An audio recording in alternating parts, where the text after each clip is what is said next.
Tá tudo certo aí com meu micro, Sim, compartilhamento da tela? estamos vendo tudo direitinho. Vai lá. Tudo bem.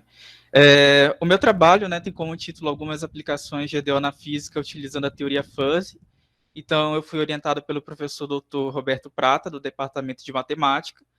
E tendo em vista, né, que a gente está passando por uma crise pandêmica, a gente tentou estudar modelos epidemiológicos utilizando o EDO, né? Então, basicamente, na epidemiologia, existem duas metodologias, né, que trabalham métodos estocásticos e outros determinísticos. Um utiliza probabilidade e outro equações diferenciais. Então, a gente escolheu dois modelos epidemiológicos, que um é um modelo logístico e o outro é SR, e com base nisso, a gente conseguiu fazer algumas simulações e utilizar, né, a teoria fuzzy aplicada ao modelo logístico. Aqui, né, como eu acredito que existem algumas pessoas que estão nos períodos iniciais, são equações diferenciais e ordinárias, né? Basicamente é uma equação que possui derivadas. Então, é importante falar sobre EDO e estudar EDO, porque a maioria dos fenômenos físicos são descritos através de taxas de variação ao longo do tempo. Então, aqui a gente consegue ver um exemplo de queda livre, né? Se a gente orientar um referencial, a partir da segunda lei de Newton, a gente consegue encontrar as mesmas equações que são mostradas para a gente em Física 1. Da mesma forma do movimento harmônico, né? Da segunda lei de Newton, a gente consegue perceber, caso a gente comprima ou estique a mola e caso não tenha atrito, a gente consegue perceber que a força que está atuando através desse sistema massa-mola é do tipo restaurador. A partir disso, reescrever uma EDO e com algumas técnicas encontrar a solução, né? Como está sendo mostrado aí embaixo. E da mesma forma, num pêndulo simples. Partindo já para o escopo do meu trabalho, né, a gente estudou o modelo logístico. Então, inicialmente ele foi criado, né, a partir de um economista britânico chamado Thomas Malthus, que ele viveu na época da Revolução Industrial, então ele estava um pouco preocupado em tentar descrever o crescimento indefinido da população. Essa equação 1, ela descreve uma taxa de crescimento, né, da população, e N é o número de pessoas, R é uma constante de proporcionalidade. Caso ela seja positiva, a população cresce, se ela for negativa, ela decresce, né? E muitas vezes essa equação ela é chamada de lei de crescimento natural. Reescrevendo essa primeira equação como uma EDO separável e resolvendo, né, fazendo algumas manipulações algébricas, a gente consegue encontrar a seguinte solução. Essa equação aqui embaixo, ela descreve uma função de crescimento exponencial e ela vai exponencialmente até o infinito. No entanto, um outro matemático belga chamado Pierre-François Verhulst reescreveu essa equação de Malthus porque ele levava em consideração, né, ele conseguiu observar que a equação de Malthus não levava em consideração os recursos finitos do planeta, a escassez de recursos. Então, com base nisso, ele reescreveu a equação de Malthus, levando em consideração esse nível de saturação, que a gente chama de capacidade de suporte, e conforme a população vai tendendo a se aproximar a esse nível de saturação, né, ela adota um outro tipo de comportamento. Então, ele fez algumas previsões dizendo que caso a população ultrapassasse essa capacidade de suporte, poderia haver problemas e as pessoas iam acabar morrendo, mas elas sempre iam tender de alguma forma para esse nível de saturação, né? Com base nisso, a gente consegue reescrever essa EDO como uma EDO separável e reescrevendo, basicamente utilizando o cálculo 1, né, e EDO, a gente consegue reescrever através de frações parciais e através de algumas manipulações algébricas, nós encontramos a seguinte solução. Já trazendo para a epidemiologia, né, essa equação, o modelo logístico ele é bastante utilizado porque ele é um modelo bastante simples. Então, N0, como se tratava de um crescimento de população, aqui vai tratar como se fosse o número de infectados inicialmente, K, que é a nossa capacidade de suporte, o número de pessoas que podem ser infectadas em algum lugar. Esse R é a taxa, o quanto que isso vai, o quão rápido essa doença, né, pode estar acontecendo numa cidade e ter o tempo. A gente utilizou a cidade de Manacapuru como objeto de estudo, tá? Os dados que a gente utilizou foram da Fundação de Vigilância Sanitária durante o período de março a setembro. A gente escolheu essa data porque foi quando houve o primeiro surto da doença, né? E por que a cidade de Manacapuru? A cidade de Manacapuru é a quarta cidade mais populosa do nosso estado, mas, no entanto, durante esse período foi a segunda mais afetada pela pandemia, perdendo apenas para Manaus. Então, substituindo aqui os dados, né, considerando que poderia ter inicialmente um número de pessoas infectadas igual a 1 e aproximadamente a população da cidade, a gente consegue já fazer algumas simulações. Essas duas equações abaixo, elas conseguem descrever a taxa de crescimento do modelo logístico com fatores epidemiológicos. Então, alfa é a taxa de infecção e beta a taxa de recuperação. Muitas vezes, a taxa de transmissão é confundida, tá? Erroneamente, pela taxa de reprodutibilidade basal. Essa taxa de reprodutibilidade basal ela é calculada da seguinte forma, aqui embaixo, esse R0, e é ela que determina, né, que aqueles valores que normalmente saem em jornais, que é 1,5, 2. Então, com base nisso, como inicialmente da pandemia acreditava-se que o Covid estava transmitido entre 2 e 2,5, né, essa taxa de reprodutibilidade valia isso, a gente conseguiu fazer a seguinte simulação, que é essa projeção da equação logística, né? Que em torno de 140 dias poderia haver basicamente quase toda a cidade infectada. No entanto, quando a gente compara com os dados tabelados da Fundação de Vigilância Sanitária, a gente percebe que, enquanto que um dia diz que em 140 dias a cidade estaria infectada, no mesmo período somente 4.000 estão sendo confirmados através da FVS. Isso leva em conta porque muitos casos, né, de Covid não são notificados, as pessoas são assintomáticas. E muitas pessoas nem vão, né, ao hospital, não foram no hospital na época por medo de, sei lá, contrair mais doença, ou algumas apresentaram alguns sintomas, mas estavam com medo de verificar e etc. Então, com base em muitos fatores, né, também o fato de que o modelo logístico não estava levando em consideração o fluxo de pessoas saindo e entrando do município, o fato de que a cidade de Manacapuru é uma cidade predominantemente, município predominantemente rural, a gente se focou mais em utilizar os dados da Fundação de Vigilância Sanitária. Então, com base nisso, né, aqui existem algumas projeções em cima dos casos que estão sendo tabelados, com alguns R's diferentes. Então, a gente consegue perceber que esse verde é basicamente o número que eu utilizei naquele primeiro, que diria que em 120 dias poderia já estar infectado, enquanto que o vermelho, né, se aproxima mais dos casos que estão sendo tabelados pela Fundação de Vigilância Sanitária. Um outro modelo que eu também utilizei foi o modelo SR. E o modelo SR, ele trata de um sistema de equações diferenciais, tá? Que basicamente lida com 3 grupos de pessoas numa pandemia, onde S é o grupo de pessoas suscetíveis, I de infectados e R de recuperados.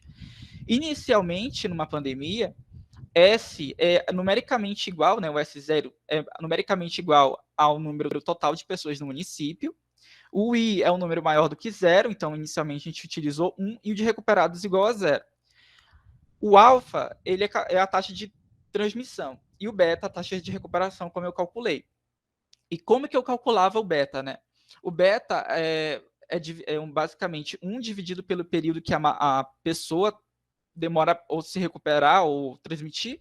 Então, basicamente, os jornais, né, diziam, e até as literaturas, que era de média de 7 a 15 dias que as pessoas demoravam, né? Mas isso só levava em consideração casos graves. Então, como a gente levou em consideração o número de dias que as pessoas demoravam a se infectar, que é basicamente em média de 7 dias, a gente utilizou esse 7. Então, dividido 1 sobre 7, a gente gera esse valor 0,14, e trocando lá, substituindo os dados da cidade, ele mesmo já gerava uma taxa de infecção ao longo do tempo, né? Como a gente pode ver diante desse gráfico aqui, que é basicamente a primeira onda que a gente está trabalhando. E como que a gente estava usando 2 tipos de modelos e calculando a taxa de reprodutibilidade basal de um e de outro, o modelo SR e o modelo logístico, eles mostraram ter uma taxa de reprodutibilidade muito próxima. Então, partindo disso, né, levando em consideração o modelo logístico por ser mais simples, eu utilizei teoria fuzzy para tentar aplicar no modelo logístico. Então, basicamente, o que é a teoria fuzzy? A teoria fuzzy é uma teoria difusa, tá? Que ela, enquanto que o conjunto clássico só admite valores falsos e verdadeiros, através da teoria fuzzy a gente consegue, com uma função grau de pertinência, determinar o quão incerto é alguma coisa. Então, perguntas que podem ser facilmente respondidas por seres humanos, elas não conseguem ser respondidas tão facilmente por computadores, como, por exemplo, você está com fome. Para algumas pessoas, sim, não é suficiente, mas isso não é exatamente como a gente está. A gente pode dizer que eu não estou nem com muita fome, nem muito satisfeito, né? É um valor que está entre o meio termo. Então, a partir disso, eu posso criar fatores, através dessa minha função do grau de pertinência, que consiga delimitar, no caso, né, se eu quiser, por exemplo, determinar se eu não estou com tanta fome, ou, por exemplo, nem tanta fome, nem tanto satisfeito, poderia determinar 0,5 e 0,75 com um pouco satisfeito. Dessa forma, eu consigo estabelecer subjetividade utilizando teoria fuzzy. Então, partindo disso, outra ferramenta que a gente utilizou é o conceito de alfa-nível, né? Então, aqui, o conceito de alfa-nível ele utiliza uma função grau de pertinência, como está sendo mostrado aqui abaixo, que é do tipo um número fuzzy triangular, que ele tem basicamente um formato de um triângulo. Então, todos os números que não estão dentro do domínio, né, assumem valor zero, mas a imagem que está dentro dessa função que está sendo definida por partes, através do conceito de alfa-nível, é uma imagem que determina um valor entre 0 e 1. Então, aqui tem um exemplo, né, calculando o alfa-nível dessa função de grau de pertinência, a gente consegue encontrar, e aqui eu coloquei um exemplo de 0,5. Então, aqui, através desse conceito de alfa-nível, eu consigo encontrar um intervalo, onde esse intervalo tem como imagem um valor que está entre o 0 e 1. Partindo disso, né, como que eu posso associar a teoria fuzzy com o meu modelo logístico? Através de um princípio de extensão de Isadé. O princípio de extensão de Isadé, ele usufrui de um subconjunto fuzzy. Então, a gente pode utilizar parâmetros que sejam fuzzy com funções CRISP, né, que é basicamente funções que estão no conjunto dos números reais. Nesse caso, o modelo logístico. E onde foi que eu utilizei? Aqui a gente tem o modelo de crescimento de Verhulst, onde inicialmente ele é um número, simbolizado por esse x0, né?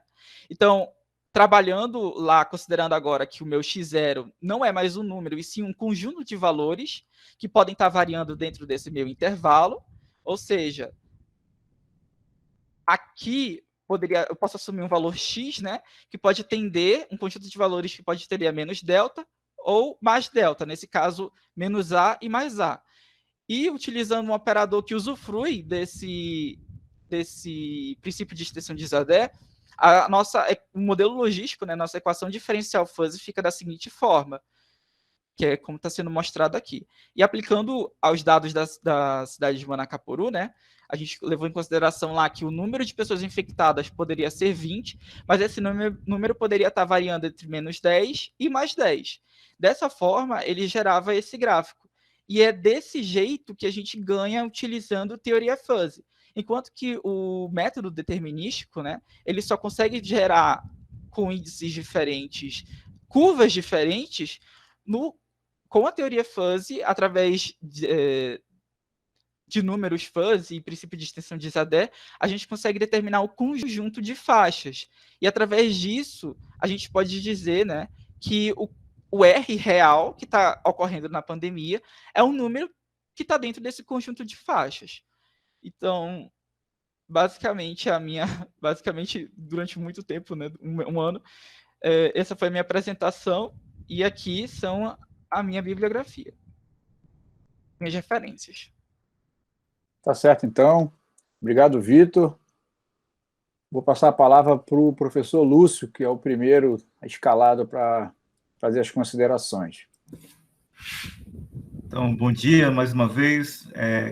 Gostaria de parabenizar aí o Vitor, né, e o professor Roberto pelo trabalho, um trabalho que eu achei a apresentação impecável, né? O artigo também está muito bom, muito plástico, na minha opinião. Apenas tem algumas colocações, mas são de ordem, do meu ponto de vista, mais metodológico mesmo. Então, vou iniciar dizendo que, primeiramente, o Vitor Yuri foi muito seguro na hora de apresentar, demonstrou aí um conhecimento do tema, né? Deve ter dado bastante trabalho, imagino. Então, está de parabéns mais uma vez. É o tema do uso da técnica, vamos dizer assim, da teoria FUSE, né? É pouco difundido, né? Eu já tinha entrado em contato algumas vezes com essa teoria, por mais naquela questão de teoria de conjuntos, né? Aquela questão de escolhas também, e eu sempre tive essa curiosidade em relação a uma aplicação mais próxima da EDO, né? Então, foi muito esclarecedor, primeiramente, essa questão. A parte da EDO desses modelos aí já são bem conhecidos, né? E foi interessante ver você representá-los aí de forma sintética e fazer a passagem para a necessidade, né, de procurar uma adaptação proposta pela lógica FUSE. Então, isso aí também me pareceu muito interessante. Apenas gostaria de destacar duas coisas, né? A mesma coisa que eu falei no trabalho anterior, faltou, na minha opinião, essa discussão um pouco mais detalhada vamos dizer, do estado da arte, né, antes de entrar ali, e uma relação mais estreita com as suas referências, tá? Eu vi que nas referências tem muita coisa, por exemplo, de modelo que você tomou por analogia, né? Fulano fez o trabalho ali, tomou por analogia para fazer análise, e você poderia ter dito, olha, para análise aqui do município de tal, tomamos o trabalho do fulano, como está em fulano, feito para a cidade fulano de tal, no trabalho tal. Acho que essa relação é importante dentro do trabalho científico com a comunidade. Então, basicamente, o que eu vi, né, tem um certo grau de originalidade no seu trabalho, né, e tendo essa relação fica mais claro, porque às vezes a gente pode pensar, pô, parece que ele tirou do nada isso aí, né? Mas depois que você olha ali nas referências, você vê que tem muita coisa ali que vai por analogia, né? Então, acho que nessa hora de fazer o uso do que o camarada ali já desenvolveu, né, como método de ataque do problema, isso precisa ser um pouco especificado com algumas citações. Então, essas são as minhas considerações. Obrigado. Obrigado, professor Lúcio. Professor Jonatas, por favor. Bom dia, Vitor. Satisfação estar aqui, assistir o seu trabalho. Está de parabéns pela apresentação. O conjunto da obra foi muito bem, tanto na parte dos slides, né, assim como também na sua exposição, né. Faço minhas palavras de Lúcio em vários aspectos, né. Você teve um bom domínio do assunto, apresentou muito bem o conteúdo, então realmente essa questão está bem definida, está de parabéns mesmo. Uma coisa que eu achei bem legal foi o complemento, né? Quem lê o trabalho e assiste a sua apresentação vê que são duas coisas que se complementam, né? Algumas coisas que eu estava não sem entender, mas algumas coisas que não estavam tão claras no artigo, a sua apresentação deixou claro, né? Então isso realmente foi algo bem interessante. Gostei da objetividade da apresentação. E agora algumas colocações, né? Primeiramente, vamos logo para a parte escrita do trabalho, né? A parte escrita está muito bem escrita, a questão da formatação, né? Também obedeceu o padrão, né? Só alguns pequenos detalhes, né? Por exemplo, no próprio título, né, do seu trabalho, logo abaixo você tem os nomes, né, dos participantes, aí você coloca um termo em inglês, né, uma preposição em inglês, né, o seu nome and o nome do seu orientador. Você fala em português, então você tem que colocar tudo no mesmo idioma, né. A introdução tá bem objetiva, né, então apesar de estar bem condensada, bem resumida, o leitor que bate o olho ali, lê, já tem uma noção bem ampla do que vai ser abordado, né? fundamentação, logo no início da fundamentação teórica, você já descreve, né, já coloca, né, a equação que vai, uma das equações que vai governar o seu trabalho, né? Mas um detalhe que eu achei que faltou é você explicar o que cada termo significa, né? Por exemplo, quando você expõe a equação 1, né, dn, dt e assim por diante, você não especifica depois, né? Esse termo significa isso, esse termo significa aquilo, e assim por diante. Né? Mas aí, como eu falei, né, como sua apresentação complementou esses detalhes muito bem. Né? A própria parte gráfica também, você explicando cada tipo de comportamento, né, de cada função, isso ficou muito bem colocado também. Ao longo do desenvolvimento das equações, você, por exemplo, na página 5, um detalhe que faltou, né? Isso, a página 5, desculpa.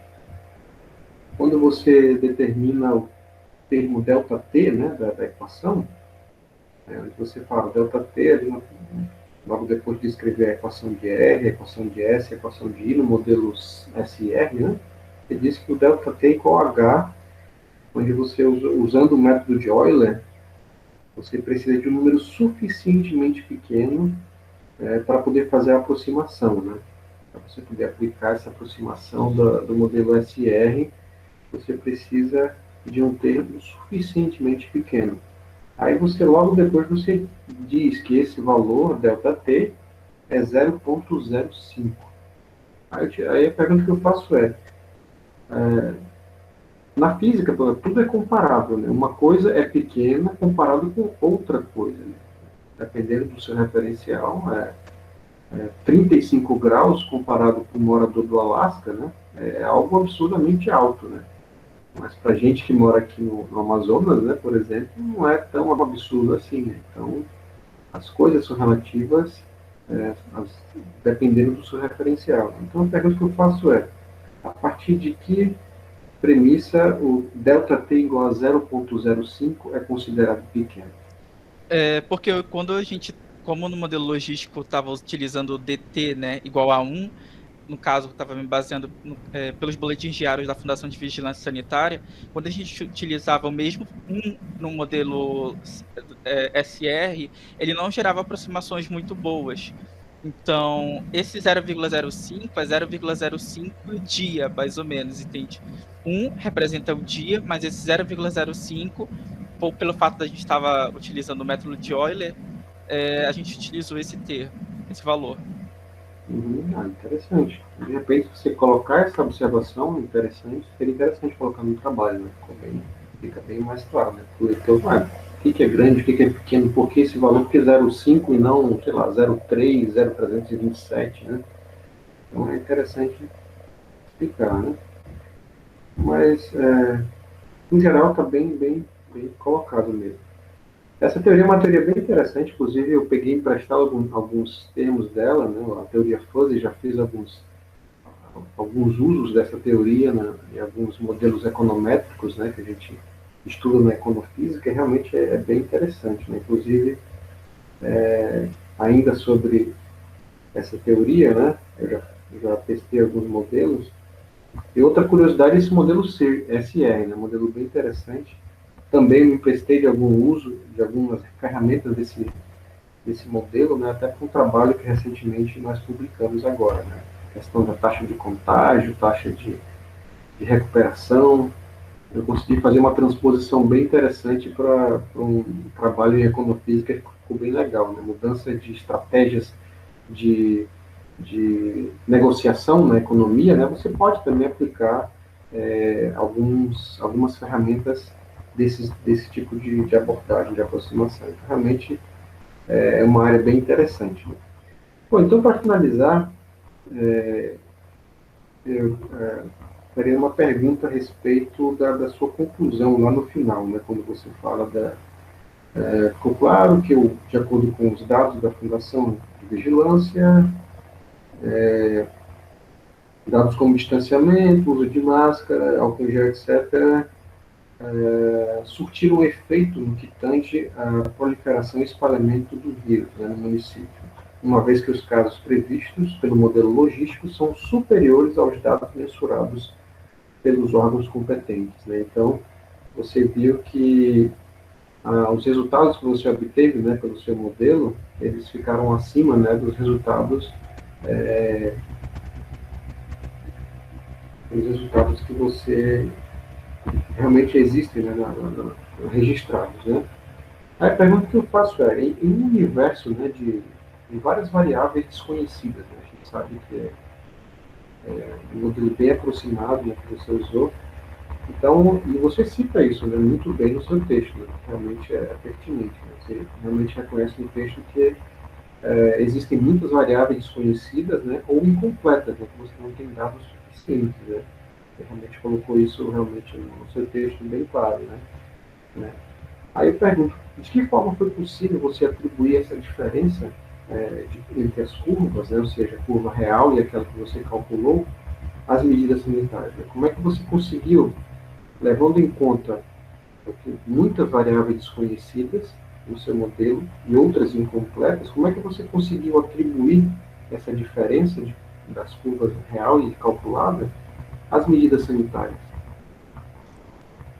Quando a gente estava utilizando teoria fuzzy, né, enquanto que normalmente utilizando o modelo logístico, eles levam em consideração valores que são pequenos de infectados inicialmente, como eu utilizei um número fuzzy um pouco maior do que é o esperado. No caso, quando a gente estava utilizando o modelo logístico, eu utilizei como sendo o número inicial de infectados, né?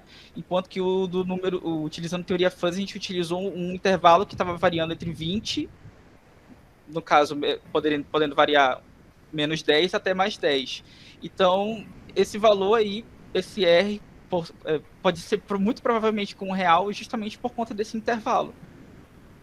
Pois é, mas devido à insuficiência, né, dos dados, né, reais e de conhecer diversas outras variáveis que podem influenciar no seu sistema, né, a gente fica uma coisinha aberta, né? Você atribuir exatamente a uma causa, sendo que o universo de causas pode ser muito maior, e de fato é maior, né? Porque a gente não conhece o modelo por inteiro, né? O Sim. modelo real.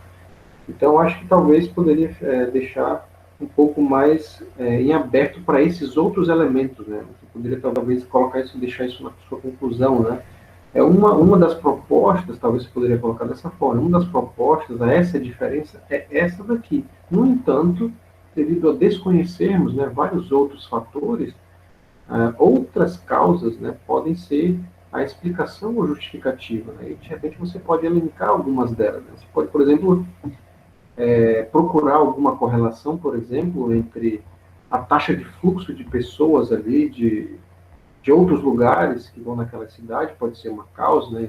De repente isso pode se encaixar naquilo que você colocou ao longo do trabalho, da sua apresentação, que tem a ver com apesar de Manacapuru ser a quarta maior cidade, é a segunda mais afetada. Né? Então, de repente, será que, apesar de ser a quarta, vamos ver de repente o fluxo de pessoas entrando e saindo da cidade. Talvez seja depois de Manaus, seja maior. Então, você tem aí um elemento a mais para corroborar outras possibilidades, né? Então, isso aí pode, inclusive, ampliar, né, o alcance do seu trabalho, né? Então, de repente, seria interessante mudar esse detalhe da conclusão para deixar, né, um modelo mais aberto, né? E, ao mesmo tempo, mostrar a robustez do seu modelo dentro daquilo que você propôs, né? Acho que seria bem interessante isso aí. E para finalizar, eu perguntaria, de qual é o período que você está mesmo? No quarto, estou indo Quarto, legal. quarto barra quinto. Você teria alguma perspectiva desse trabalho, melhorar ou fazer futuros outros ou ampliações desse? A gente conseguiu, na verdade, existiu, né, um grupo junto com outro aluno também, do professor que foi meu orientador. A gente desenvolveu um resumo utilizando alguns dados que a gente obteve e submeteu a um congresso de matemática aplicada e foi aprovado. Bom, ótimo. Bom, então é isso. Mais uma vez, parabéns, Vitor. Um ótimo trabalho, uma ótima apresentação. É isso. Obrigado. Obrigado, professor Jonatas. Agradeço as colocações do professor Lúcio, do professor Jonatas. Eu gostaria de passar a palavra para o professor Roberto Prata, que está presente. Agradeço a presença do orientador, do Vitor, aqui. Se quiser fazer alguma consideração, professor, agradeço. Bom dia, muito obrigado. Consideração, a única consideração é porque eu fiquei com medo de avançar mais e o sistema de equação diferencial se tornar com mais variáveis de isolamento e variáveis sociais também que poderiam ser envolvidas na condição do aumento de casos Manacapuru da Covid. O nosso sistema de equação diferencial ia ser muito grande e nós não teríamos no momento ferramentas adequadas para o trabalho de iniciação científica, tá? Mas, falando agora do Vitor, o Vitor fez o trabalho praticamente só, muito inteligente, muito dedicado, um rapaz que tem um futuro brilhante pela frente aí, ele com o Thales, e outra, a gente submeteu o trabalho da parte foi aceita no CNEMAC, a parte, sem ser a parte fuzzy, a parte determinística. E nós aprofundamos mais um pouco e submetemos um Congresso Brasileiro de Sistemas Fuzzy, utilizando a parte fuzzy do trabalho. Não sei se vai ser aceito, mas o do Congresso já foi. Parabéns, Vitor. É isso. Obrigado, professor Roberto. Parabéns para você, para o Vitor, foi ótima apresentação. E, gente, é o seguinte, por incrível que pareça, nós conseguimos recuperar o tempo que foi atrasado, né? O Vitor apresentou um pouquinho antes do tempo terminar, as avaliações, as arguições também foram bem objetivas, então o que a gente pode fazer é o seguinte, estava previsto, de acordo com o nosso cronograma, para o Coffee Break começar às 10h10 e ir até às 10h20. Então são 10h06, a gente pode voltar às 10h20 e aproveitem esses 14 minutos para poder conversar. Vamos estar todos aqui, a sala vai estar aberta, o Vitor vai estar disponível para poder responder as perguntas da plenária, né? Pode perguntar para o Vitor o que quiser sobre teoria fuzzy, que ele está aí. E aí é isso, ele não vai sair agora, não. O coffee break para ele é depois de terminar o coffee break. E aí, qualquer outra arguição, qualquer outra pergunta, pode fazer. E a gente está aqui, tá, para poder ajudá-los. Eu vou ali rapidinho, já volto.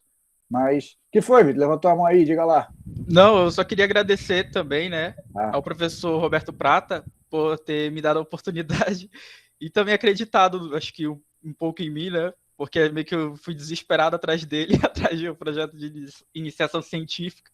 E, basicamente, essa área de modelagem me chama muita atenção. Então, eu gostaria também de agradecer as críticas da banca, né?